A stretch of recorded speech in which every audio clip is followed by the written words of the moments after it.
नमस्कार दोस्तों, आज हम कक्षा 12वीं की राजनीतिक विज्ञान की पहली बुक समकालीन विश्व राजनीति का पहला अध्याय पढ़ेंगे, जिसका नाम है दो ध्रुवीयता का अंत। ये परीक्षा के लिहाज से अति महत्वपूर्ण पाठ है, तो इसके बारे में गहनता से चर्चा करेंगे। हम इसमें सबसे पहले ये देखेंगे, पढ़ने की कोशिश करेंगे कि जब सेकेंड वर्ल्ड वॉर ख़त्म हुआ था, यानी 1939 से 1945 के बाद, जब 1945 के बाद जब सेकेंड वर्ल्ड वॉर समाप्त हुआ था, तो विश्व दो विचारधाराओं के साथ चल रहा था।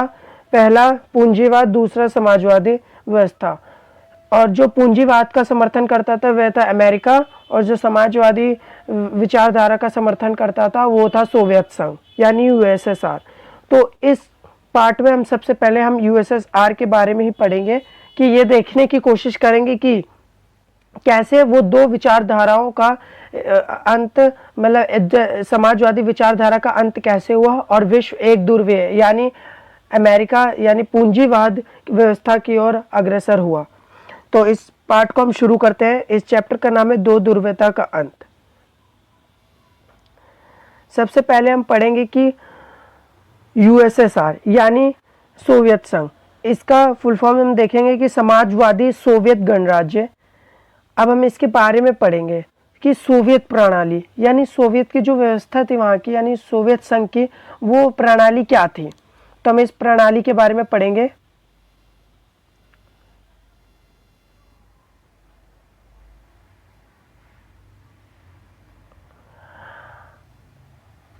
रूस में हुई 1917 की समाजवादी क्रांति के बाद अस्तित्व में आया ये क्रांति पूंजीवाद व्यवस्था के खिलाफ थी और समाजवादी आदर्शों को ही मानती थी। ऐसा करने में सोवियत प्रणाली के निर्माताओं ने राज्य और पार्टी की संस्था को प्राथमिक दूसरे विश्व युद्ध के बाद पूर्वी यूरोप के देश सोवियत संघ के अधीन में आए। इन देशों की राजनीतिक तथा सामाजिक व्यवस्था को सोवियत संघ समाजवादी प्रणाली के बराबर रखा गया। इन्हें ही समाजवादी खेमे देश या दूसरी दुनिया कहा जाता है। तो हम इसमें ये पढ़ेंगे कि सोवियत प्रणाली यानी कब वो अस्तित्व में आई। जब रूस में 1917 में जो वहाँ की बोल्शेविक क्रांति थी, रूस की बोल्शेविक क्रांति, तो उसके बाद जब समाप्त हुई थी, तो सोवियत गणराज्य यानी सोवियत संघ अस्तित्व में आया। यानी पूछा जा सकता है कि पेपर में कि सोवियत गणराज्य संघ कब अस्तित्व में आया। तो हम ये उत्तर देने की कोशिश करेंगे कि 1917 की रूसी बोल्शेविक क्रांति के बाद। तो इसमें ये बता दिया गया है। और ये क्रांति पूंजीवाद व्यवस्था यानी जो यहाँ की रूस में बोल्शेविक क्रांति थी, तो ये मेनली ये देखा जा रहा था कि जो पूंजीवाद व्यवस्था थी उसके खिलाफ थी, यानी उसका समर्थन नहीं करते थे। और ये इनका मानना था कि समाजवादी आदर्श यानी विचारधाराओं को ये आगे सबसे ऊपर सर्वोपरि मानते थे, यानी समाजवादी व्यवस्था के विचारधाराओं के साथ चलना चाहते थे, उनके आदर्शों के साथ।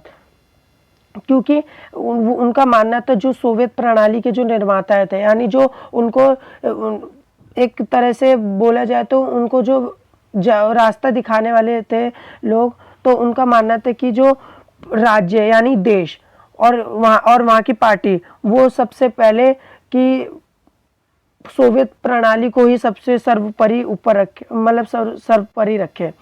और सेकेंड वर्ल्ड वॉर के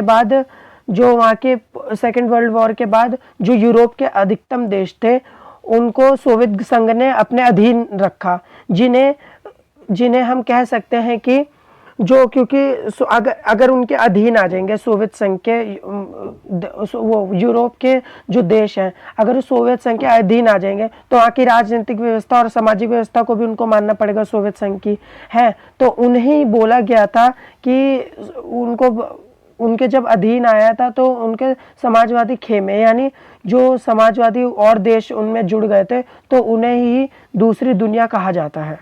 ये परीक्षा के लिहाज से अति महत्वपूर्ण है कि दूसरी दुनिया किसे कहा जाता है। तो आप बता दीजिए जो पूर्वी यूरोप के द्वितीय विश्व युद्ध के बाद यानी सेकेंड वर्ल्ड वॉर के बाद जो सोवियत संघ के अधीन आए पूर्वी यूरोप के देश जो उनके राजनीतिक और सामाजिक व्यवस्था को उन्होंने माना, तो उन्हीं समाजवादी खेमे देश को दूसरी दुनिया कहा जाता है।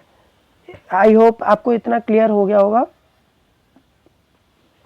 अब हम पढ़ेंगे कि थोड़ा उससे थोड़ा और पहले का हम देखेंगे कि क्या सोवियत प्रणाली जो वहाँ की थी, तो उसके बारे में हम पढ़ेंगे। जब एक बर्लिन में एक दीवार थी, यानी शीत युद्ध, जब शीत युद्ध के प्रतीक माना जाता था, 1961 में यानी 1961 में बनी बर्लिन की दीवार को 9 नवंबर 1989 को जनता द्वारा तोड़ दिया गया। यानी जो वहाँ एक बर्लिन में एक दीवार थी जो कि 1961 में एक शीत युद्ध का प्रतीक मानते थे, तो उस दीवार को जनता ने, वहाँ की जनता ने, बर्लिन की जनता ने 9 नवंबर 1989 में तोड़ दिया। जो कि परीक्षा में ये पूछा जा सकता है एमसीक्यूज में कि बर्लिन की दीवार किसका प्रतीक थी, तो आप क्या बोलेंगे? शीत युद्ध का प्रतीक। 25 दिसंबर 1991 यानी 25 दिसंबर 1991 को सोवियत संघ का विघटन हो गया। यानी इसके बाद, इसको हम आगे पूर्ण रूप से पढ़ेंगे कि इसमें हुआ क्या, कैसे उसका विघटन हुआ। आपको पहले ब्रीफ पूरे चैप्टर का मिल रहा है, तो इसमें ये डेट याद कर लीजिए कि 25 दिसंबर 1991 में सोवियत संघ का विघटन हो गया।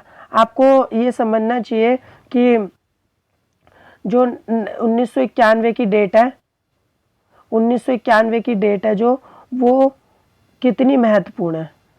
1991 की डेट कितनी महत्वपूर्ण है, क्योंकि इसी साल में बहुत कुछ हुआ था।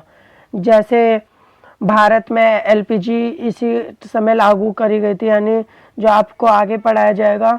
और इसमें और चैप्टरों के, मतलब ये अगर इस डेट को देखा जाए तो ये बहुत महत्वपूर्ण बात है। और बाकी इस डेट के बारे में हम और आगे से पढ़ेंगे और अलग अलग चैप्टरों में कि इस साल में बहुत कुछ हुआ था, इसलिए इस डेट को बहुत महत्वपूर्ण माना जाता है। लेकिन अभी इसमें सोवियत संघ का इस साल में सोवियत संघ का विघटन हो गया, आप ये याद रखिए। तो अब हम पढ़ेंगे एक वहाँ के सोवियत संघ के, यानी जब सोवियत संघ का विघटन नहीं हुआ था, तो उससे पहले वहाँ के उससे पहले देखा जाए तो एक राष्ट्रपति थे सोवियत संघ के, जिनका नाम था मिखाइल गोर्बाचेव। क्या नाम था? Mikhail Gorbachev. अब इनके बारे में हम पढ़ेंगे। इनको कहा जाता है कि जो मिखाइल गोर्बाचेव थे, इनको माना जाता है कि इन्होंने सोवियत संघ के विघटन को, मतलब सोवियत संघ के विघटन को बचाने के लिए इन्होंने कई तरीके अपनाए कि सोवियत संघ का विघटन ना हो। लेकिन आखिरी में क्या हुआ? विघटन हो गया। इनकी जो इन्होंने कई नीतियां अपनाई थी जिनसे इनको असफलता मिली। इसलिए हम आगे इनके बारे में पढ़ेंगे कि इनकी क्या क्या नीतियां थी, ये कौन थे, इन्होंने क्या करा सोवियत संघ के लिए, तो इसके बारे में हम पढ़ेंगे। मिखाइल गोर्बाचेव ने सोवियत संघ की व्यवस्था को सुधारना चाहा, यानी उनकी व्यवस्था थी उनको सुधारना चाहा, परंतु 1980 के दशक में के मध्य में सोवियत संघ की कम्युनिस्ट पार्टी के महासचिव बने। ये मिखाइल गोर्बाचेव की बात करी जा रही है कि वो कम्युनिस्ट पार्टी के महासचिव बने। पश्चिमी देशों से संबंध बनाने के लिए अनेक फैसले लिए उन्होंने, यानी मिखाइल गोर्बाचेव ने। सोवियत संघ के बाहर हो रहे इन परिवर्तनों के साथ साथ अंदर भी संकट गहरा होता जा रहा था, यानी वो बाहर से हेल्प तो ले रहे थे, लेकिन उनको ये भी पता लग रहा था कि उनकी पार्टी के अंदर ही कई संकट पैदा हो रहे थे, यानी कई प्रॉब्लम्स उनकी पार्टी के अंदर ही आ रही थी, यानी कम्युनिस्ट पार्टी के अंदर, जिससे विघटन की गति और तेज हो गई। यानी अब जो चीज धीरे धीरे चल रही थी उसमें एक तरह से तेजी आ गई कि वो कैसे, मतलब कि तेज होने लगी विघटन की गति। यानी अब वो मिखाइल गोर्बाचेव थे, उन्होंने कई तरीके अपनाए लेकिन उनके तरीके असफल हो गए। और अब हम इनकी नीति के बारे में पढ़ेंगे कि मिखाइल गोर्बाचेव ने क्या क्या नीतियां लाई। अब हम इनकी नीतियों के बारे में पढ़ेंगे। ये आ सकता है पेपर में कि मिखाइल गोर्बाचेव ने कि क्या कौन कौन सी नीतियां अपनाई जिससे सोवियत संघ का विघटन ना हो पाए। तो इन्होंने, पहली नीति का नाम है पेरेस्ट्रोइका, जिसको हिंदी में बोलते पुनर्रचना, और दूसरा था दूसरी नीति थी ग्लानोस्त यानी खुलेपन। अब हम इनके बारे में पढ़ेंगे पेरेस्ट्रोइका क्या था और ग्लानोस्त क्या था। पेरेस्ट्रोइका, पेरेस्ट्रोइका मतलब होता है पुनर्रचना। पेरेस्ट्रोइका में ये देखा जा रहा था कि मतलब जो ये नीति थी उसमें सबसे महत्वपूर्ण ये बात थी कि जो यहाँ की सोवियत संघ की जो राजनीतिक और आर्थिक और प्रशासनिक चीज़ें थी उसमें सुधार किया जाए, यानी उसको दोबारा से एक बार सुधार करना जाए जिससे सोवियत संघ का विघटन ना हो पाए। और दूसरा था ग्लानोस्त, ग्लानोस्त यानी खुलेपन, खुलापन बोल सकते हो, खुलेपन बोल सकते हैं। और इसमें ये बात करी जा रही थी कि जो वहाँ के नागरिक थे सोवियत संघ के, उनके अधिकारों को उनके अधिकार दिए जाए और सारी चीज़ें उनको मतलब एक कहा नहीं जाता अभिव्यक्ति दी जाए व्यक्तियों को कि सारी वो जो भी उनकी आशंका थी वो सारी चीज़ें अपने आप से क्या चाहे वो अभिव्यक्ति की आज़ादी दी जाए। तो इस वजह से ना अब मिखाइल गोर्बाचेव ने ये दो नीतियों को तो लाने की कोशिश की, लेकिन जो उनके पार्टी के व्यक्ति थे और अंदर के मतलब अधिकारी वगैरह थे उनको ये चीज़ पसंद नहीं आई। क्योंकि उनको इसलिए पसंद नहीं आई क्योंकि एक तरह से कहा जाता है कि मिखाइल गोर्बाचेव ने वहाँ के लोगों की नैया पार कराना चाहते थे, लेकिन अब क्या हो गया कि उनके लोगों को ये पसंद नहीं आया उनकी नीति, तो उनका असमर्थन नहीं कर रहे थे वो जो सोवियत संघ के कम्युनिस्ट पार्टी के अधिकारी और महासचिव और कोई थे जो वो मिखाइल गोर्बाचेव की नीतियों का समर्थन नहीं करते थे, इसलिए मिखाइल गोर्बाचेव की नीतियां असफल हो गई और जिससे सोवियत संघ का विघटन और मतलब तेजी से गति से होने लगा। और ये कहा जाता है कि 1980 के दशक की बात करी जा रही है, लेकिन फिर उनके 1991 में क्या हुआ कि सोवियत संघ का विघटन हो गया। तो इनकी दो नीतियां आ सकती है पेपर में, आप इसको ज़रूर कर लीजिए क्योंकि ये नीतियां बहुत ही पेपर के लिहाज से बहुत महत्वपूर्ण है, इसको कर लीजिए आप।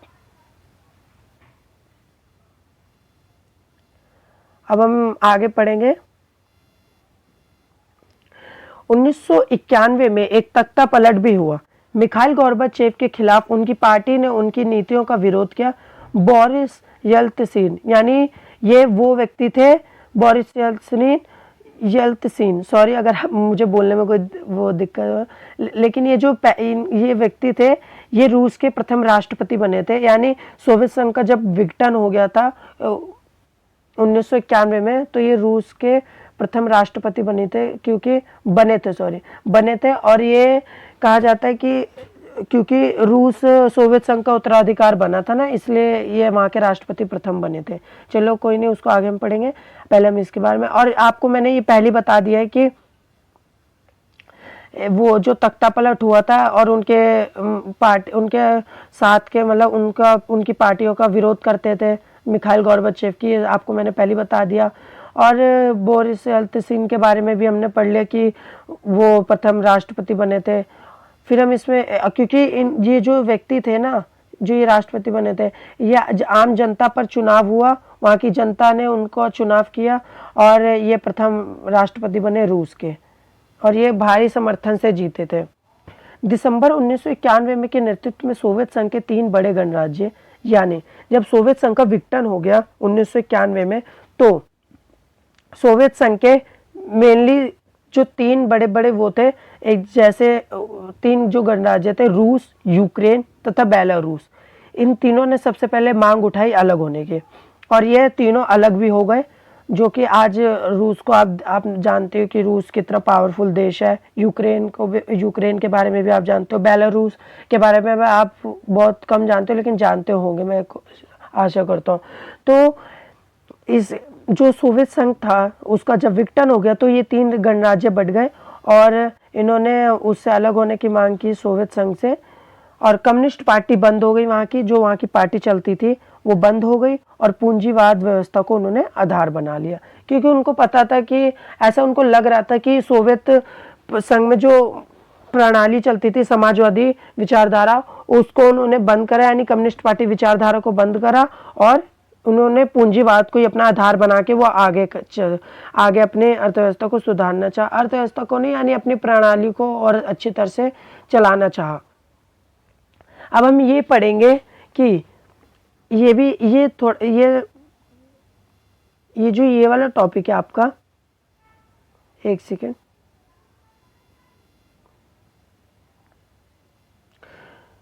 जब सोवियत संघ का विघटन हो गया तो उन्होंने ये चाहा कि क्योंकि अब ये 3 देश तो अलग हो गए थे, तो इसीलिए अब कुछ और नए-नए देशों ने अपना अलग मांग उठाई। जैसे अब हम इसके बारे में पढ़ेंगे। एक जब सोवियत संघ का विघटन हो गया तो लोगों कह रहा हूँ, कुछ और गणराज्यों ने एक अपने को भी अलग मांग उठाने की कोशिश की, हम भी अलग हो गए। तो इसीलिए एक एक संगठन मान लीजिए आप, हाँ, सरकारी संगठन था वो, जिसका नाम था CIS, यानी स्वतंत्र राज्यों के राष्ट्रीय कुल, कॉमनवेल्थ ऑफ इंडिपेंडेंट स्टेट्स। यानी इसकी स्थापना 1991 में हुई थी, आई थिंक, हाँ 1991 में हुई थी। और इन्होंने अलग मांग उठाई थी कि हम एक ऐसा संगठन बनाएंगे जिसमें ये नए नए देश मतलब शामिल हो जाए, जिसमें से सबसे पहले 15 नए राज्यों ने अपना उदय की मांग उठाई, और ये 15 नए राज्यों ने जो अपने आप को मतलब एक संगठन में सम्मिलित कर लिया। ये सोवियत संघ के पूर्व राष्ट्रों के बीच स्थापित एक अंतर सरकारी संगठन था। आपको जैसे मैंने पहले बता दिया, ये एक ऐसा संघ था जो अपने सदस्यों के बीच व्यापार, श्रम, वस्तुओं की आवाजाही बनाए रखता है। यानी जो आपसी देश थे सोवियत संघ के गणराज्य के, वो आपस में देश अपने आप में व्यापार को साझा कर सके, श्रम को साझा कर सके, और वस्तुओं की आवाजाही यानी आदान प्रदान किया जा सके। तो इसके बारे में हमने पढ़ लिया। आई होप आपको समझ आ रहा होगा। अब हम यहाँ से हमारा चैप्टर होता है स्टार्ट।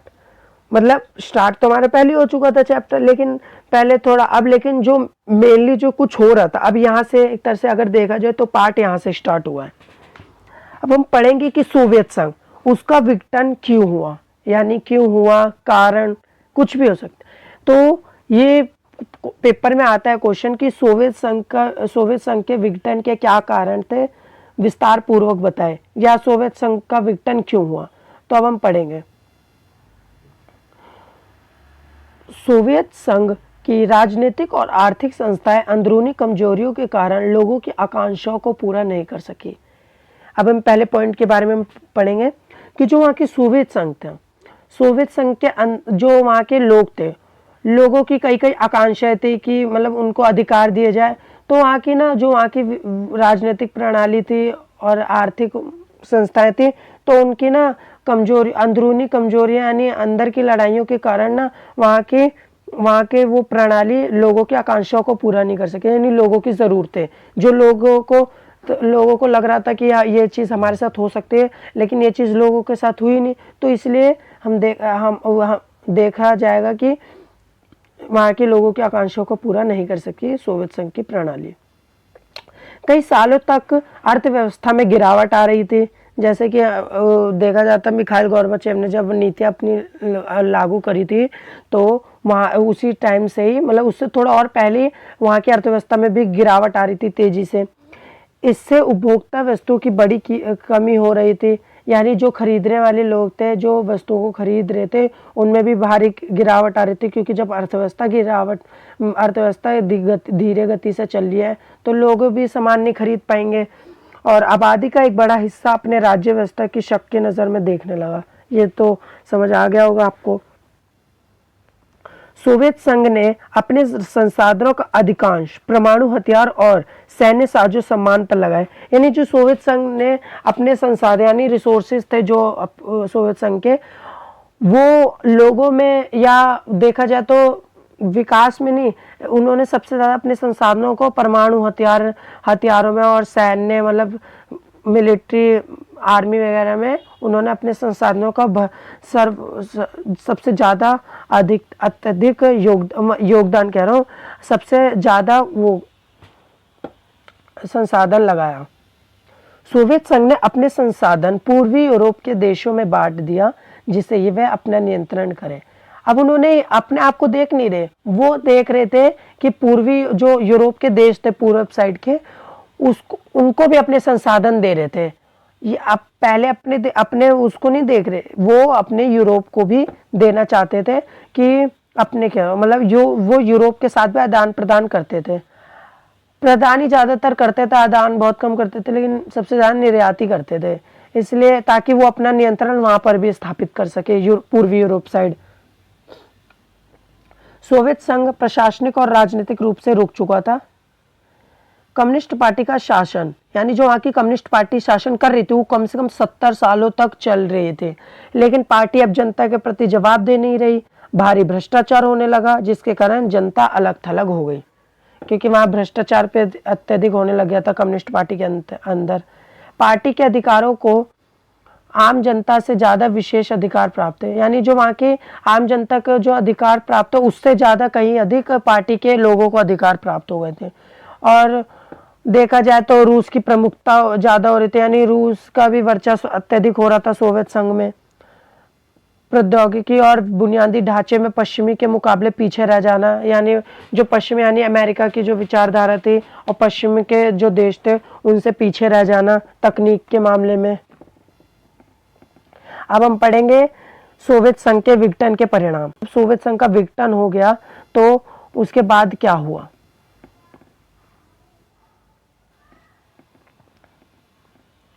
शीत युद्ध का अंत, यानी जब सोवियत संघ का विघटन हो गया तो हम देखेंगे कि परिणाम उसके क्या हुआ। पहला, शीत युद्ध का अंत।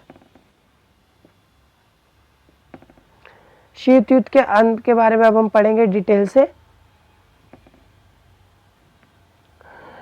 शीत युद्ध की समाप्ति हुई, जिससे दोनों गुटों, यानी दो गुट कौन कौन से थे आप बताइए। पहला था पूंजीवाद, यानी अमेरिका जिसका समर्थन करता था, और दूसरा समाजवाद, यानी जिसका समर्थन सोवियत संघ करता था। में सेनाओं का उलझना, हथियारों का होड़ समाप्त हो गया था, यानी जो आशंका थी कि युद्ध छिड़ सकता है तो उसके हथियारों की होड़ समाप्त हो गई थी। विश्व को सैन्य गुटों में बांट दिया था। एक नई शांति की संभावना का जन्म हुआ, यानी जब शीत युद्ध का अंत हुआ तो क्योंकि एक ध्रुवीय विश्व यानी अमेरिका का वर्चस्व हो गया, जिससे ये आशा कर रहे थे कि नई शांति की संभावना का जन्म हुआ। अब देखा जाए एक ध्रुवीय दुनिया। अब दूसरा पॉइंट के बारे में पढ़ेंगे, एक ध्रुवीय दुनिया। शीत युद्ध के समाप्त होने पर अमेरिका का वर्चस्व और अधिक बढ़ गया, क्योंकि विश्व बैंक और अंतर्राष्ट्रीय मुद्रा कोष को अमेरिका की बात माननी पड़ती थी, जिससे विश्व एक ध्रुवीय हो गया। यानी अब इसके बारे में मैंने आपको थोड़ा पहले बता दिया। अब हम एक ध्रुवीय दुनिया पढ़ेंगे, क्योंकि जब शीत युद्ध समाप्त हो गया तो अमेरिका का भी वर्चस्व अत्यधिक बढ़ गया, क्योंकि जो वर्ल्ड बैंक और IMF यानी अंतर्राष्ट्रीय मुद्रा कोष है, वो भी कुछ काम करती थी ना, यानी जो भी उनको नए कानून या कहा जाए कुछ भी करना होता था, कोई नीतियां अपनानी पड़ती थी या लागू करनी होती थी, तो वो ना अमेरिका से ना सलाह लेते थे, सलाह मशवरा करते थे, तभी वो चीज को लागू करते थे IMF और वर्ल्ड बैंक। जिससे देखा जा रहा था कि विश्व एक ध्रुवीय में हो गया, यानी अमेरिका। अब हम इसके बारे में पढ़ेंगे थर्ड पॉइंट, नए देशों का उदय। क्योंकि जब सोवियत संघ का विघटन भी हो गया तो नए नए देश का भी नए नए देश, यानी जो सोवियत संघ के गणराज्य थे वो भी मतलब नए देशों का उदय हुआ। कि सोवियत संघ के विघटन के बाद कई देश स्वतंत्र हो गए, खासकर बाल्टिक और पूर्वी यूरोप के देश यूरोपीय संघ से जुड़ना और नाटो का हिस्सा बनना चाहते थे। सभी अपनी विशिष्ट भौगोलिक स्थिति का फायदा उठाना चाहते थे। इन देशों ने रूस, चीन और अमेरिका से संबंध बनाए, लेकिन हर एक की आर्थिक राजनीतिक समस्या अलग अलग थी। यानी अब हम इसके बारे में जो बाल्टिक क्षेत्र थे और जो पूर्वी यूरोप के देश थे उनके बारे में हम बाद में पढ़ेंगे, लेकिन आपको मैं थोड़ा पहले बता देता हूँ कि जो सोवियत संघ का विघटन हो गया, अब कई देशों ने अपने स्वतंत्र होने की मांग उठाई। तो खासकर देखा जाए तो जो बाल्टिक क्षेत्र थे और पूर्वी यूरोप के देश, कुछ कुछ देश ये सोच रहे थे कि हम यूरोपीय संघ में जुड़ जाए या नाटो में जुड़ जाए। वो उनकी मंशा ये थी कि दोनों में से किसी एक में जुड़ जाए, ताकि हमको एक सिक्योरिटी मिल जाएगी, यानी हम किसी के अधीन हो जाएंगे फिर से और हमको दिक्कतें का सामना ना करना पड़े। इसलिए वो ये सोचे थे कि यूरोपीय संघ में जुड़ जाए नाटो में। और वो सब ये देख, अब कोई हर देश अपनी अलग अलग उनकी भौगोलिक स्थिति भी होगी, कोई छोटा होगा तो कोई बड़ा होगा, किसी की राजनीतिक आर्थिक प्रणाली भी अलग अलग होगी या सामाजिक व्यवस्था भी उनकी अलग अलग होगी। इसलिए ना वो अपनी भौगोलिक स्थिति और अपनी अलग अलग प्रणाली को फ़ायदा उठाना चाहते थे। वो सोच रहे थे कि या तो रूस में भी जुड़ जाए या चीन में, अमेरिका से वो संबंध बनाना चाहते थे, जिससे वह अपने साथ अपने देश की और तरक्की कर सके इन देशों से सहायता लेके, क्योंकि ये सब उस समय क्या अभी भी ये सब पावरफुल कंट्रीज है। चीन हो गया, रूस हो गया, अमेरिका हो गया और अलग अलग देश हो गए। तो अब अभी हम इतना ही पढ़ेंगे कि सोवियत संघ का विघटन के बाद क्या हुआ परिणाम, यानी अब हम इसके बाद शॉक थेरेपी के बारे में पढ़ेंगे। वो हम नेक्स्ट पार्ट में वीडियो बनाएंगे शॉक थेरेपी के बारे में। इससे पहले